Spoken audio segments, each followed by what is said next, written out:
Welcome to Comic Sans, the podcast about comics for those who are sans knowledge. I'm Yen, the comic half of this podcast, and with me today, as always... As always. Do you think there'll ever be an episode where I'm not here? Yeah. Nat, introduce yourself. I am Nat. I am the sans half of the podcast, specifically sans comic knowledge, comic experience, comic expertise. But I'm growing. Yeah. As we all are. We're all growing. We're all changing. Everyone growing. Everyone growing, especially in our grammar. Growing. I'm still in Flintstones mode, as you can tell. Nat, as always, let's start with something that we've been enjoying lately. I've been watching this little-known show, the show that I don't think many people have heard of, called, I'm not sure if I'm going to pronounce this right. Sure, go for it. It's called Mad Men. Oh, is this a joke? Yeah, it's a joke. Okay. Everybody knows Mad Men. Thank you. But I'm finally getting back to it. Because I was watching it when I was a teenager, when it was coming out, and I didn't understand anything that was going on. But I was like, man, do these guys look cool? And now that I'm returning to it, I'm like, man, do these guys look cool? And are they not also the saddest people on earth? What is it about? It's about ad men. It's about ad men in New York, and it's a very historical show. So it's very based on like the context. So there's like an episode where JFK gets killed. Spoilers. I see. Spoilers about JFK's assassination. But it's just a very thoroughly researched and excellently written show. I love it. Here's a sort of, I won't say full circle because it's episode 3 and this is a reference back to episode 1. Mm-hmm. But I actually have been enjoying, hey, surprise, I've been reading The Flintstones. No way. I'm almost through with it. I know, I take a long time to read. But I have actually been really enjoying it. Spoiler, for those who might want to go and read The Flintstones later after listening to episode 1. I really enjoyed the Barney adopting Bam Bam arc. Like that one really got me in the feels. Yeah. So yeah, I've been enjoying The Flintstones and I highly encourage you to check it out if you haven't. Well, both our episode and the comic. Well, let's shift gears in a big way. Okay. As always, Nat does not know what we're reading today. As always. I'm going to say 2 things to you right now. 2 words. Okay, go for it. Sports. Love it. Manga. Oh. Come on. This guy's such a hater. Why? So, Nat, do you know any sports mangas? That's the volleyball one. Why are you coming in with this rage? Why are you coming in with this frustration? You know, so far, the manga that I've engaged with, I have not loved. Okay, I know the volleyball one. Oh, yeah, so Haikyuu. Yeah, Haikyuu. Haikyuu, one of the biggest. Is there a football one? Like yes, there is. Yeah, Blue Lock. Okay, and I don't know the title, but yeah. Slam Dunk. Okay, yes, of course, Slam Dunk, massive one. Prince of Tennis. Never heard of that. And one of actually Shonen Jump's big early hits way back in 1968 was Ashita no Joe, which is a boxing one. You can really name a sport and there's a sports manga. Badminton. This is poor audio. But when Nat said that, I had a wicked little grin. Is there really a badminton manga? Yes. Well, after I picked today's one, I was wondering why there's so many sports manga. Why is the sports manga such a huge part of the industry, but there aren't really Western sports comics? I was scouring my memory and I was like, I can't really think of anything that's been serialized in such a major way. And so I have a couple theories why. Sure. So the high drama of manga and sports just match very well, right? As you know, there's exaggerated big face shots, big reactions. The paneling is like usually like 4 to 6 panels on a page, so it allows for the face to take up more space, right? So the audience has more empathy with what's going on, even though they can't really understand the action, right? Like even though the action isn't in motion. Right. They can get a sense of what the action means because of these reactions. Also, the gutters and borders, if you remember. So Nat read the first chapter of Bleach and Jujutsu Kaisen. Back in season 2. Check that out. Back in season 2. I mean, even though I didn't really... Oh my God. Move on! No, what I'm saying is even though what I said just now didn't make it sound like that episode was really interesting, but I did think we had some good discussion about it. Yeah, absolutely. Yeah. And I think one of the things we talked about is how the borders and gutters of a manga page are very often diagonal and slanted to guide the reader's eye, which is create the dynamism. Yeah, which is actually perfect for sports if I'm supposed to be following the trajectory of a ball or an object or a runner, right? Right. I think that's one part of it within the manga. The other thing I think is the form, right? Is the serialized form of the manga. So for the reader, we discussed this in our Bleach and Jujutsu Kaisen episode, but shonens come out every week, right? In Shonen Jump magazine. Right. And as everyone knows, sports is serialized. I mean, the games never stop.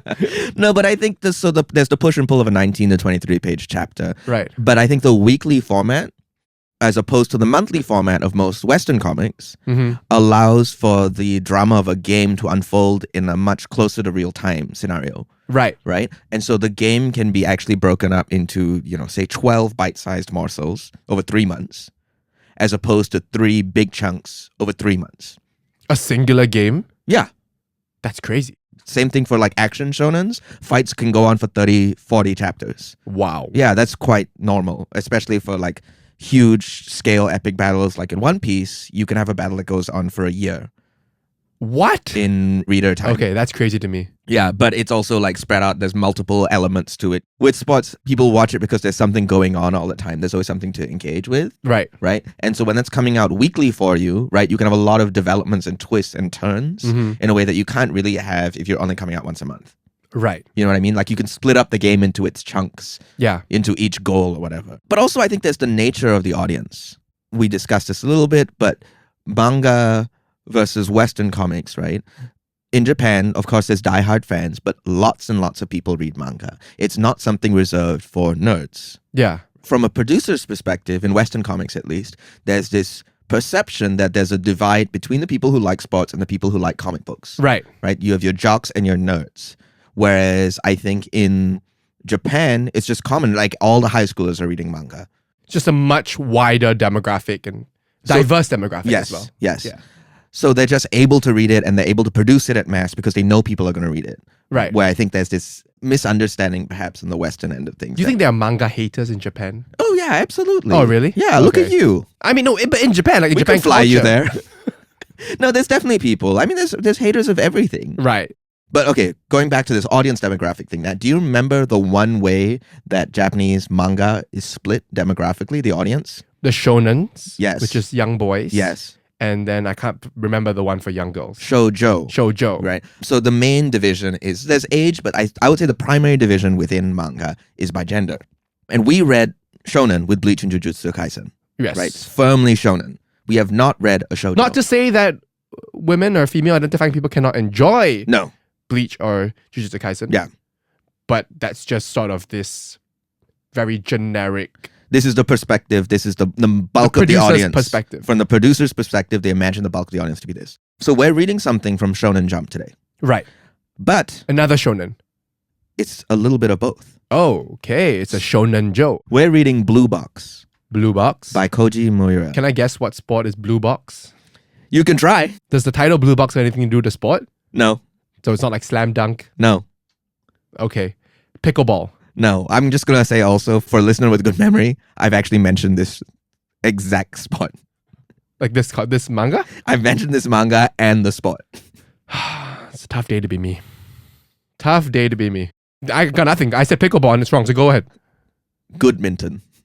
Badminton? We're reading badminton. Yes. So, but wait, there was this whole bit we did in another episode. That's why I said badminton just now, where we talked about badminton. And then Because I was reading Blue There's Box. no media that depicts badminton were your words, so you lied. Outside of Blue Box. Well, So this is Kouji Miura's third serialized comic and the second one in Shonen Jump itself. okay. And Blue Box is what I consider to be a crossover hit. Crossover between... Because even though it's in Shonen Jump, it's also a shoujo. Right? It's basically I see. a comic... Between genres. Yes. Demographics. Yeah. I think it's a comic that splits itself across two things that appeal to everyone. Mm-hmm. Sports and love. Ooh. Yeah. So what's Blue Box about? You tell me. Why are you asking me? Sports and love. I should have less rhetorical questions in my Sports, notes. love, and badminton. So it follows Taiki Inomata, a first-year badminton player in a sports school, and his pursuit of excellence. Okay. Right? And so this is a very classic shonen thing, trying to do the best they can, becoming the best version of themselves. I want to be the very best. I mean, I guess Pokemon is a shonen, so you did stumble into that. Good job. Thank you. He's got the singular goal of playing at nationals. Nationals is like the heights of high school sports in Japan. And the shoujo element is Taiki's crush on Chinatsu Kano. So, shonens don't typically have romance? They do have romance, but I don't think it's the primary element of it. Blue Box is, I would say, a romance with sports. Okay. Actually, a romance and sports. Right, like equal parts. Equal weighting. Whereas a classic shonen, say like Naruto, has elements of romance, but it's action, and then there's sometimes romance, and then there's sometimes comedy, but the primary thing is it's an action story. Okay, got it. Right. So it's the proportion, the Yes. ratio. But anyway, the shoujo element is Taiki's crush on Shinatsu Kano, his senior, who plays basketball at the same school. Ooh, he likes them older woman. Sometimes I wish you just wouldn't. Wouldn't what? I won't say. I'm just, I have an affinity with that. True, we won't speak on this. What I love about Blue Box We need to speak on it. No, I don't let you. No. We're gonna leave it there. We're gonna leave it right there. My wife is a year older than me. That's it. That's the end of that bit. Okay, let's move on. I'm gonna have a wife counter from now on. How long it takes you to bring up your wife? My wife. The thing I love about Blue Box is its ability to blend the high drama of sports with the small moments of a teenage romance. Right, often giving us both at the exact same time. Okay. So these moments actually frequently share a page. Specifically, it's the mangaka's usage of perspective that I think is incredible. That takes us in and out of the game, between player and observer, between the piner and the pined for. Ooh, the piner. A new term, I made it up. It's this visual hybridity that I think makes Blue Box such a big hit for both shonen and shoujo readers. Right? It speaks to the interests of both without compromising on either. And I think the thing that I really love about Blue Box, right, is that a defining trait of the shonen, as I mentioned, was the indomitable pursuit for self-betterment. Yep. Right? Becoming the best version of yourself. Something we should all aspire to. Such a clear version of this is a sports competition, right? You literally just have to get first place. That's the best thing you can achieve. But what Blue Box does is it brings it somewhere else. Because it suggests that in the pursuit of that betterment, we are already our best selves. The thing we don't know is that that's already happening to us. We don't know that we may already be our best selves. And sometimes all it takes is for someone on the outside, a bystander, someone cheering from you for the bleachers, to see that you already are. Profound. So today we're doing a bit of scattered reading, okay? So we're going to read chapter 7, 43, 57, and 153. Okay. I've told you the main players. So there's Taiki, so he's a boy with dark hair. Okay. Chinatsu is a girl with light hair. Okay. But there's also other people. There's Taiki's rivals. One character you're going to see is Hina, who is Taiki's classmate with curly red hair. She's a rhythmic gymnast. Oh, we got gymnastics as well. Because it's a sports school, so there's a ton of sports in this book. Right. And there's some other people. There's also some cultural things worth noting, right? Which is the reverence towards seniors at a high school level being the biggest one. So it's actually very unusual for Taiki to have a crush on a senior and to think that it'll go anywhere. Okay. Yeah, because it's just supposed to be a divide between those things. Yeah. But outside of that, I think you're ready to go. I'm as ready as I'll ever be. I mean, obviously, mangas, but I do love sports. Yeah, so just that is come giving in with me a an little bit of open hope. mind. Go in with an And open I do mind. love badminton. It is a sport that I enjoy playing, watching. Go Lee Chong Wei, Malaysia #1, or used to be. Now he's retired. And you love love. And I do love love. Do you even know any badminton players like in real life? We had some friends who played badminton. Professionally? No. No, I'm talking about real badminton players. Lee Chong Wei, Lin Dan, those classic rivalry. What are you doing right now? Lee Kian Yu, currently Singapore's #1. This is boring. What are you doing here? I'm just proving that I'm a fan of badminton. So I'm excited for this manga. You didn't have to even do though I any don't of that. like mangas. Oh my God. Okay, so you ready, Nat? Yeah. So Nat's actually going to be reading it from my phone because I have a Shonen Jump membership. Wonderful. Yeah, we love legal reading. Because I'm a real stan. Yeah, you're a Stanminton. Yeah, okay. So once again, what Nat's going to be reading is chapters 7, 43, 57, and 153 of Blue Box by Kouji Miura. We'll be right back. Welcome back, everyone. Welcome back, Nat, from the world of Blue Box. Pow! Excellent sound effect. That's a smash. Nat, could you give our readers 5 words to describe the experience of reading those 4 chapters of Blue Box? Okay. I'm going to start with the word pressure. Okay. Yeah. I think pressure is a big theme of this comic. Adolescence. Yeah, we talked about the teenage love and all the things around teenagedom that matter back then that don't actually matter in the big grander scheme of things. No, true. This is a hyphenated phrase. Love it. Love to hear it. The pursuit of perfection. Yeah. It seems like friendship Okay. is a big part of it as well. Yeah. And I'm going to end it off how we ended things off with upbringing. Upbringing. Yeah. Okay, great one. Okay. So, just a reminder, what Nat read was chapter 7, 43, 57, and 153. So briefly, what those chapters were about. I'll say a little bit of why I picked those chapters too, right? So chapter 7 is a pretty light chapter. It's very early on in the book. Chapter 7 is Taiki just having lost a game to one of his seniors, beating himself up a little bit about it, and then Chinatsu Senpai, as he calls her, goes to cheer him up. His crush. And this is pretty early on. was more for me to give you the themes. It's not so much the visual storytelling of that chapter. It's more just to give you an idea of what Taiki's like, what Chinatsu's like, what the relationship is like. Something I forgot to tell Nat, and this is key to the overall story, which is a very classic like romance trope for high school, which is that the crush moves in.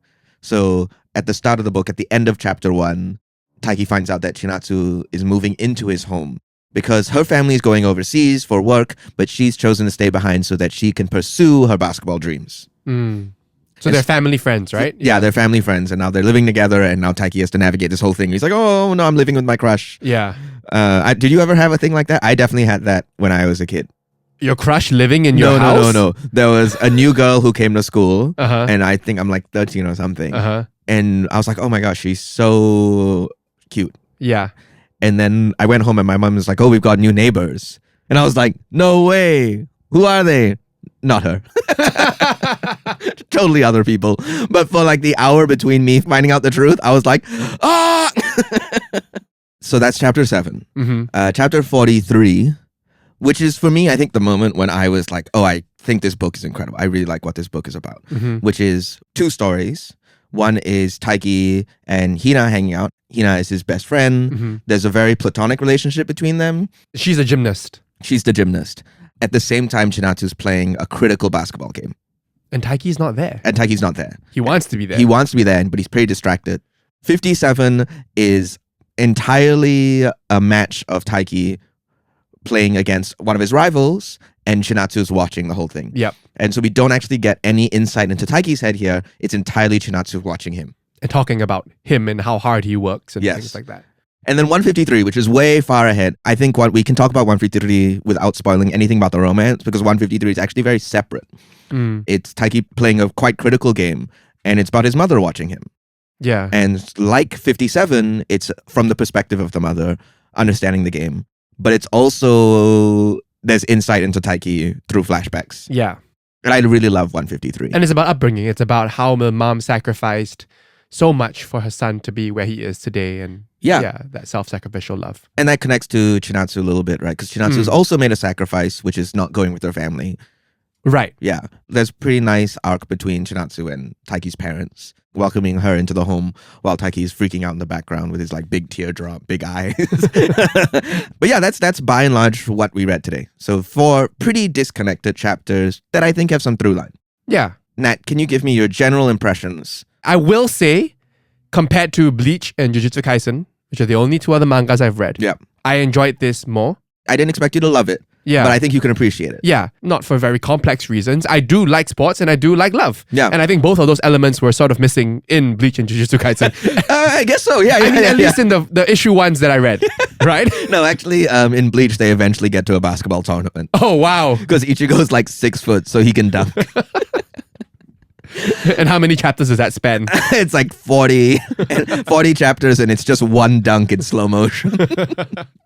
Yeah, so I think literally, very simply put, for those elements alone, I was like, oh, this is fun. I enjoyed the panels where there was they depicted a smash and you could see the very dynamic sort of the action person lines in the air, and then the action line of the shuttlecock. What a great word, by the way, shuttlecock. Yeah.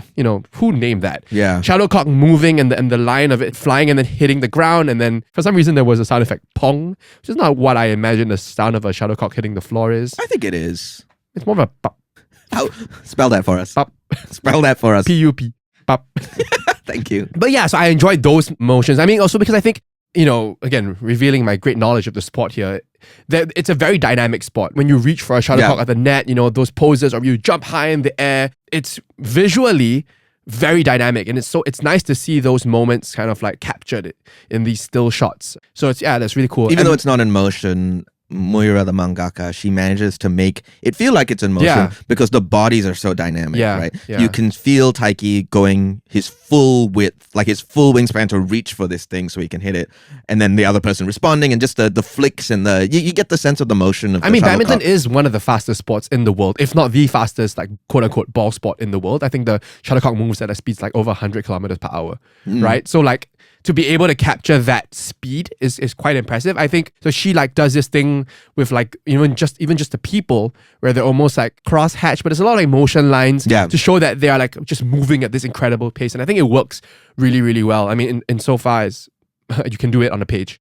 The other thing I enjoyed is what you talked about, and I think at least a couple of the chapters that I read, where the game is interspersed with like these flashbacks or just other scenes happening at the same time, and it just creates this sort of commentary on each other and having these threads and through lines that go through. I thought that was really clever and really good writing. The thing you pointed out was that you liked it more because it has love and sports, but also underneath that is it has love and sports in an interesting way. It bridges the gap between those two and makes them uplift each other. Yeah. Right? Those stories work together in tandem rather than in opposition. Yeah. Right? Like I love chapter 43. Chapter 43 is when Chinatsu is playing a critical game. It's really good. And Taiki is out with Hina and he's sensing something's a little strange about our hangout today.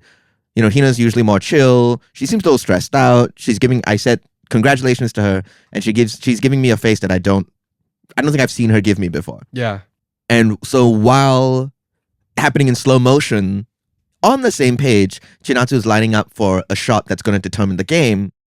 Hina is bracing herself to tell Taiki that she's actually in love with him. And what we've not mentioned is that Taiki and Hina are also playing a game of some sort. And it's the juxtaposition of this really high stakes basketball game, you know, and then this silly game that the two of them are playing, which is they're on a swing set and they're kind of trying to see how far they can throw their shoes, right? And it's something that Hina suggested and Taiki's like, whatever, I'll do it, I guess, because he's thinking about the basketball game. But it's just cutting between a shoe flying and then like the ball in the air. The ball in the air or Chinatsu's shoe landing. Right? I think those are literally like a direct panel, consecutive panels of that. It's actually a page turn moment where the one page ends with Hina's shoe falling and the next page is the top panel is Chinatsu's sneakers. Yeah. But it's obviously a different shoe. It's a different shoe. I love that transition. And I think that's what I'm talking about how Miura is able to blend the love and action, the love and sport in such a seamless way. And I think what I like about this chapter also is the word I use to describe it is momentum. Because as you go along, it picks up speed. It starts out pretty slow with Taiki and Hina having this long conversation. Taiki's internal monologue, like, what's going on here? I don't know what's happening here. Chinatsu preparing to play. And then everything just starts racketing up in speed, even though time is slowing down. Yeah. Right? Because the shoe throw moment and Chinatsu making the shot are moments that take maybe a second, but they're maybe 5 pages worth. Yeah. And it's like a buzzer beater kind of shot. Yeah. She doesn't make it, right? She does not make it. Yeah. And I think for me personally, what I enjoyed about this chapter on a very personal level is I've definitely done that in terms of sitting on a swing set, talking about my crush with a friend, right? And it's just such a specific, oddly niche depiction of adolescence and just being in that stage of life where one, it's normal to be on a swing set, I guess. Because I'm almost 30 now, you know, and if I'm on a swing set talking to someone, something's really wrong. We could go to a swing set right after this. Okay. Man. I love swing sets. We're going to record the next episode on a swing set. But yeah, you know what I mean? Less background noise. Where in general, you are in an area and it's normal to be an area where there's swings, and then you talk to a friend about a crush, and that's really more, I mean, they're not talking about their crush per se, but sorry, specifically, Hina says, if I beat you, you gotta tell me something that you've never told me before, something like that, right? Some sort of secret. You gotta tell me the most embarrassing thing that you've never told anyone, which is like such a great encapsulation of like a teenage moment. Yeah, that's the exact sort of thing. And you know what she's actually asking. Or what she wants to reveal. Right? It's like when you're talking to your crush and you're like, do you like anyone? Do you like someone? But you don't have to tell me who it is. Just tell me if you like someone. Okay, if I tell you, you tell me, right? But let's do it at the same time. No. And then you both say yes, and then you just, okay, let's move on. I love this moment. I love this moment with Hina. Like you pointed out already, there's like a counter thing going on where the shoe throw is put against the free throw. Not the free throw, but the shot Chinatsu's making. But both of them don't make the shot. Right. Right? Because Chinatsu misses, and Hina, if you look at the panel, it goes really close. She drops her shoe. Right. She's set up this whole thing just so she can actually tell Taiki how she feels. Oh, so it's deliberate. You look at the panels. Right. It's a wonderful moment of deflation. Oh, you're right. She just goes, oopsie. Because she gears up and then she goes, oopsie. And Taiki's like, what? She didn't even try. And then her big reveal is, I'm in love. Yes. In this beautiful 2-page spread that is a little compromised because we're reading it digitally, but it's Hina's big soulful eyes and then the big gap between Taiki picking up his shoe far away from the swing set Oh, and I her still see. standing on It's the swing. connected. Yeah. Oh. Yeah, an unfortunate compromise we had to do to read it digitally. Though I do think it's nice how accessible it is. That's a great chapter closer. Isn't it? You're like, Yeah. oh, I need to know what's going to happen next. And this is what I'm talking about, the manga form, which is you only have to wait 6 days. Right. And then you're going to find out. What did she say more? I really like 43 because I was reading it on my phone via the Shonen Jump app, and I was just realizing I was swiping faster and faster because I was like, I gotta know. Is she going to say it? Is she going to say it? Because the reader, actually, Nat didn't know this, but the reader already knows that Hina's has a crush on Taiki. Right. She's been discovering it over the But previous it's not 40 reciprocated, chapters. I assume. Because he likes... Yeah. Yeah. And she also knows he likes Shinatsu. Right. She knows that. So it's actually really tough for Hina to have this moment. And Classic we're love really just triangle. rooting for her. Hina's one of my favorite characters in Blue Box. I think she's really fun. Yeah. And the way the story treats her, I think is very fair. I've been reading a little bit about people's receptions to Blue Box because an anime just came out for it. The anime is currently ongoing. I've not looked at it. But what people talk about is actually one of the things that makes Blue Box different is its treatment of Hina, where she's not just the other girl.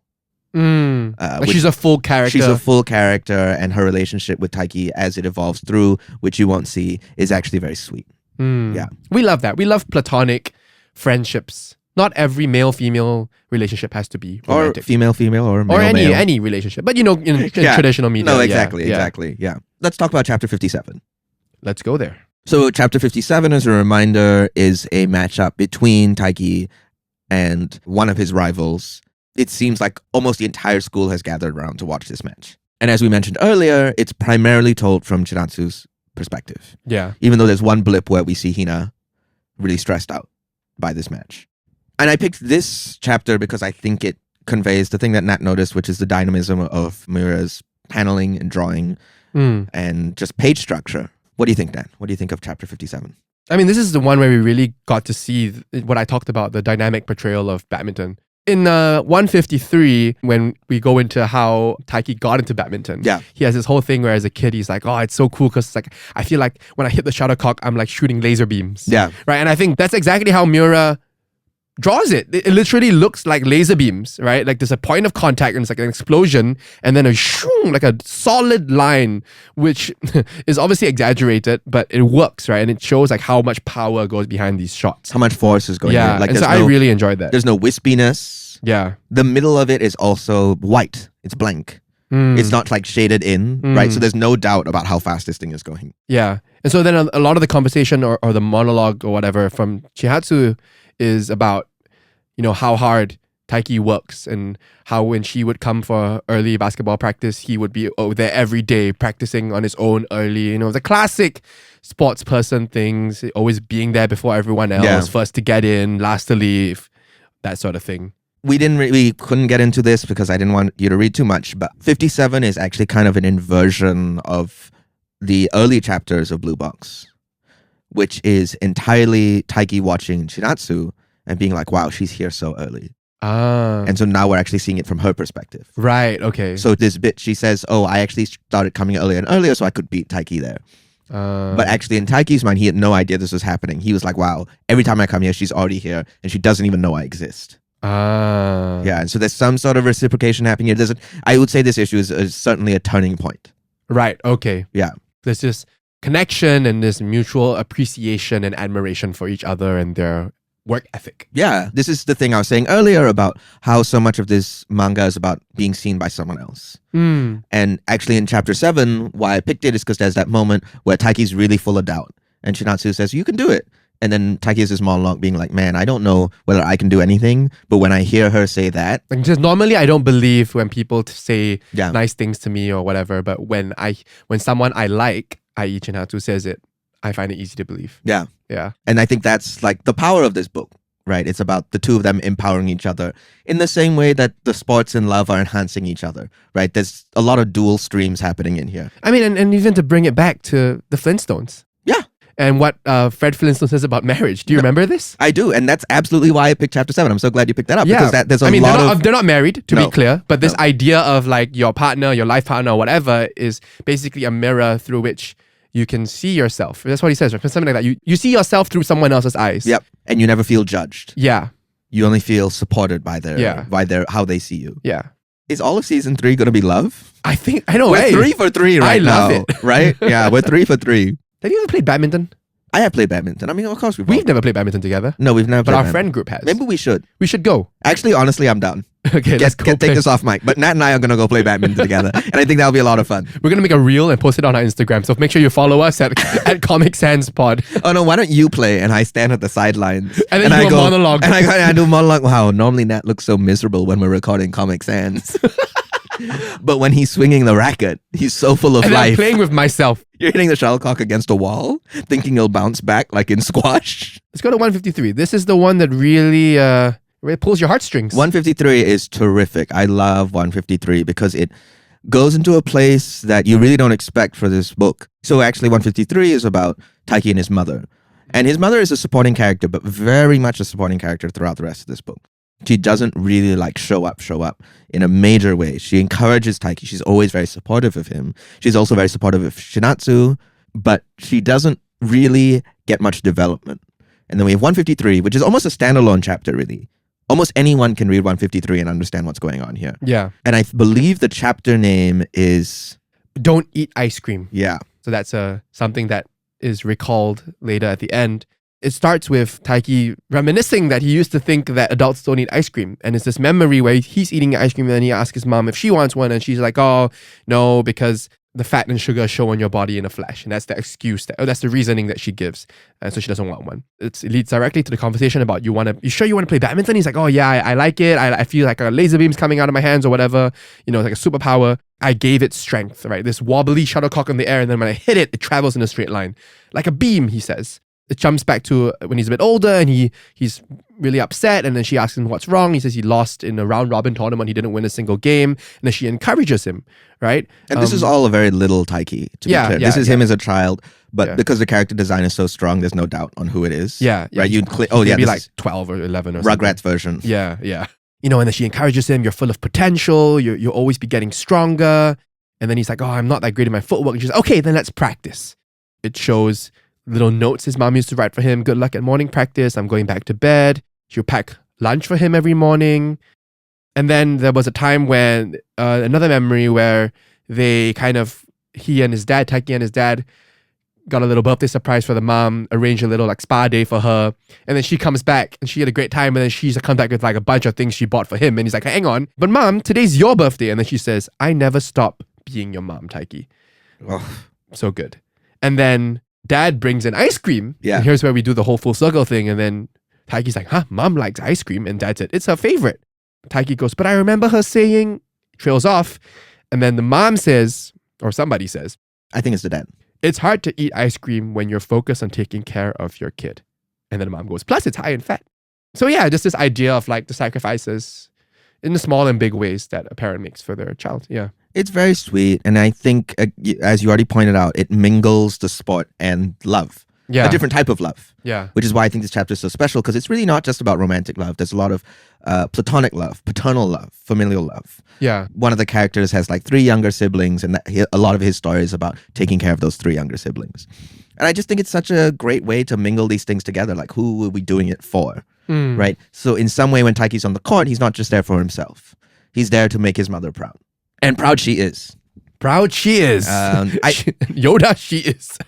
There's that panel where you already brought up where after Taiki is very down in the dumps after failing his round robin, she's like, okay, let's go play. Yeah. Right? That's what chapter 7's about. Yeah. Right? Taiki's down in the dumps and Shinatsu says, let's go play. Right. And in the same way, both his mother and Shinatsu are terrible at badminton. But it's the effort, right? It's the thought. It's the level of care. Yeah, just the way those things mingle together. Can you find a page where the action has happened concurrently? Where it's both Taiki's reminiscence and the game? Yeah, this last page when we're talking about the ice cream thing, or he's having his final monologue where he says, because she prioritized me over herself and raised me with so much love. And so throughout that, we're seeing just action shots, right? I started to enjoy eating cherry tomatoes. Again, a callback to something else in the chapter. Next to each other, it's a panel of him playing the current game and then him eating a cherry tomato. I can't fire beams anymore. Again, shot of him playing. Cut to flashback, right next to it, of him just the most mundane panel ever. Just saying hi or bye to his mom. On the way out the door. On the way out to practice or whatever, Yeah. right? And then back to him hitting a shot. I can't fire beams anymore. But let me treat you to some ice cream today. And his mom cheering in the stands as he goes for a shot and then to say thank you. And that's just 2 pages. Yeah. That's like 10 panels in 2 pages that just go back and forth. And on the surface, the shots of him playing the game don't mean anything. Like, these are not meaningful shots. He's not scoring a winner. He's not even scoring a point. It's just like mid-air, shuttlecock in the air. Who knows what's going to happen, right? Him reaching for a return. Who knows what's going to happen? So they're not necessarily like very propulsive in terms of like what's happening in the game. Yeah. Because it's not about that. Yeah. It's about him as a person and everything that has brought him to those moments. Yeah. Yeah. Being the best person he can be because he's supported by people he loves. Yeah. Which is not something he can do on his own, which is just another major facet of shonen storytelling, is that the hero doesn't become the hero without all his allies or her allies behind him. I think a term that I want to bring up in reference to Blue Box, which is this thing called the braided essay. And this is a term in creative nonfiction in which a writer explores 2 themes in parallel that sort of intertwining around each other, and at the end of it, not. And they come to clarify, not, you mean K-N-O-T. Correct, K-N-O-T. Yes, they not together. Yeah, in a way that you don't expect. And I think the chapters we are reading are very much that, where you don't expect these things to collide in the way they do, sports and love. Yeah. But they are intertwined with each And other. both familial love and romantic love and platonic love. Constantly juxtaposed against each other on the page, and then culminating in a beautiful moment. Yeah. That's what 153 is about. That's nice. Yeah. That's nice. It's nice. What can I say? So Nat, I think we're coming to the tail end of our discussion. You asked me if people hate manga in Japan. I mean, I'm sure there are people. Yeah. But I mean, like, yeah, you know. But I mean, there's also the term otaku, Right. which is like suggesting that you're too into it. Okay. Yeah. Right. And that's like someone who's detached from reality because they're so stuck in the manga or the anime. I personally wouldn't mind being stuck in Blue Box. It's so simple. It's so sweet. By simple, I mean the goals are so simple. I think the storytelling is quite complicated. Yeah. Would you keep reading? I don't know if I'll keep reading. Like I said, I enjoyed this more than any manga I've read so far. More than any of the 2 manga you've read so far. More than the 2 issue ones of the 2 mangas I've read so far. So yeah, and I do give it credit in that sense. I think there's something to the simplisticness of it that you just mentioned that maybe is what is putting me off a little bit. Sure. You know, the over-romanticizing.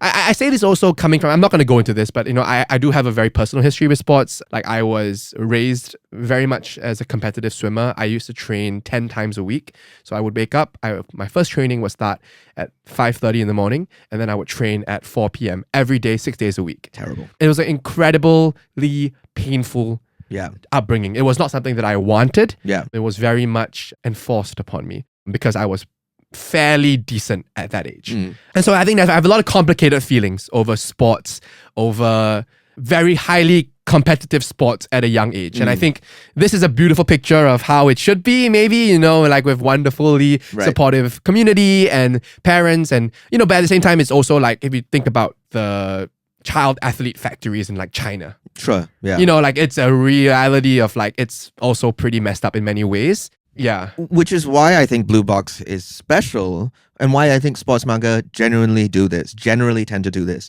It's either somebody who loves the sport and chooses to do it continually, or in the case of like Slam Dunk, it's somebody who doesn't really want to play but is so good at it and then finds a community and finds love in the sport.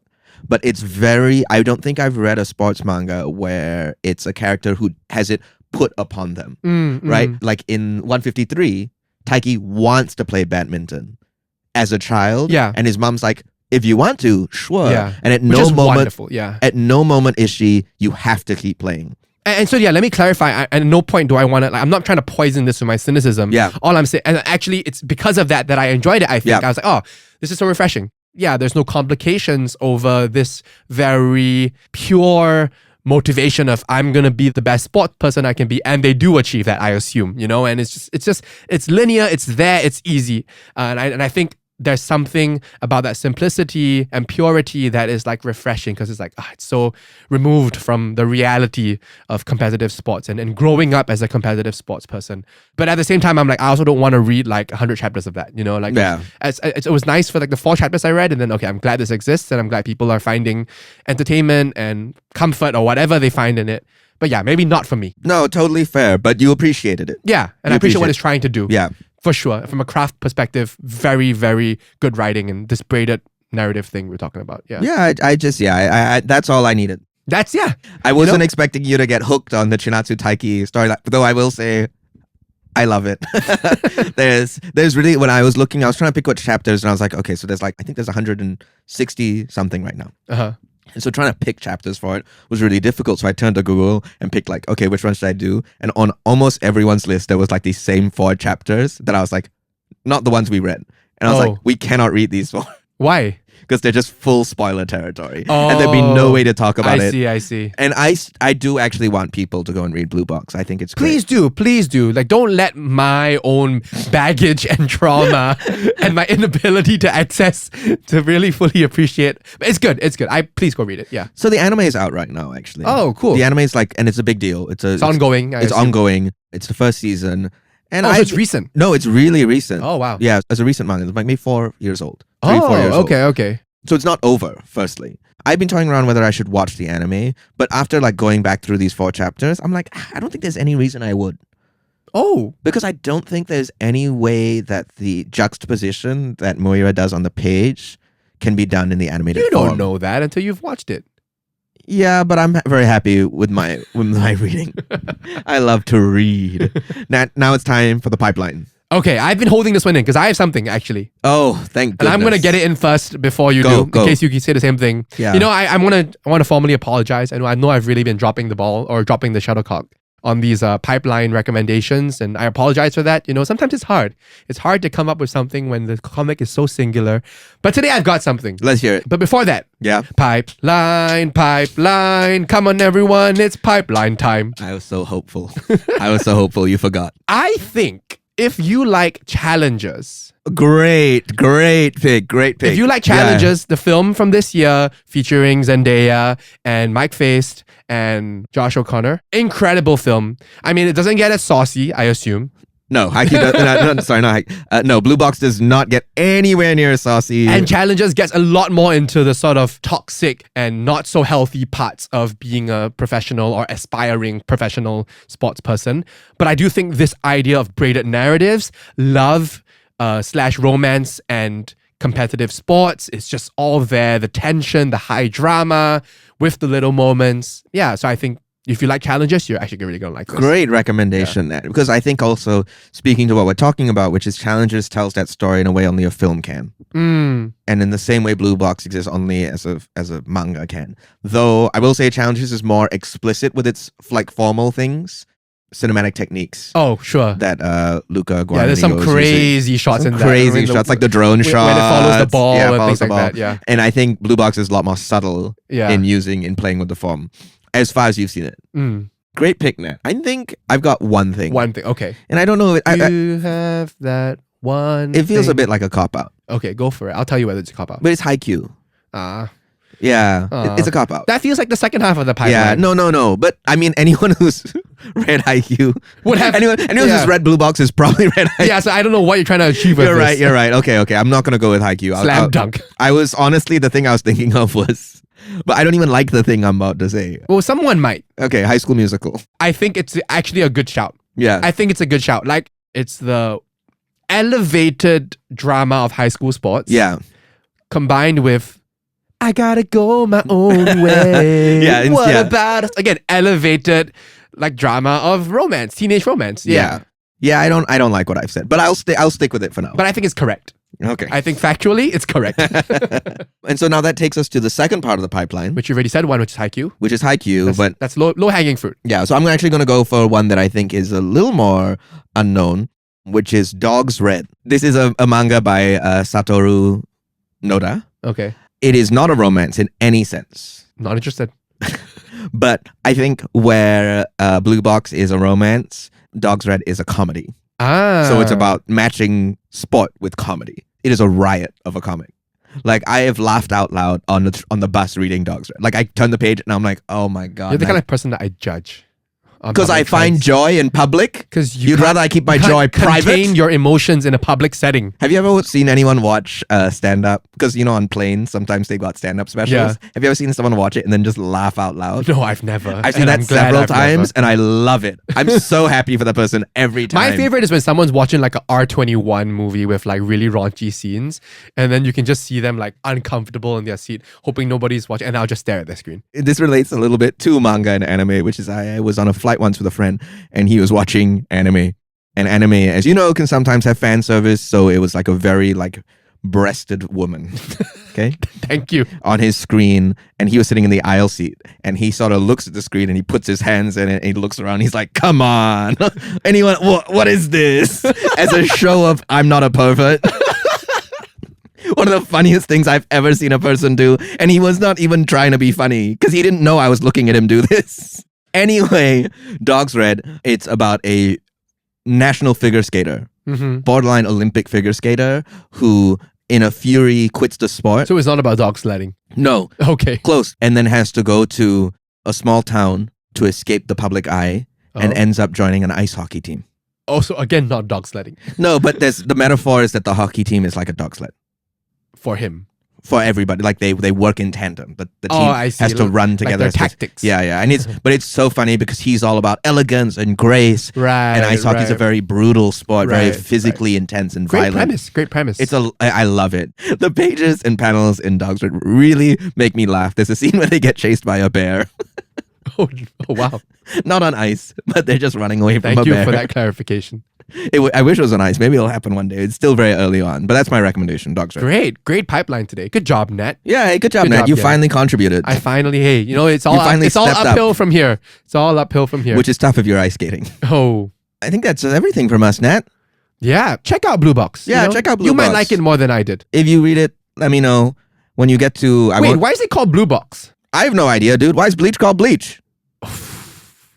That's a great question. I don't know. We talk about it in the episode. Why is Naruto called Naruto? I mean, that's his name. Oh, you're right. Thanks, everyone, for listening. We'll see you on the next page. See ya.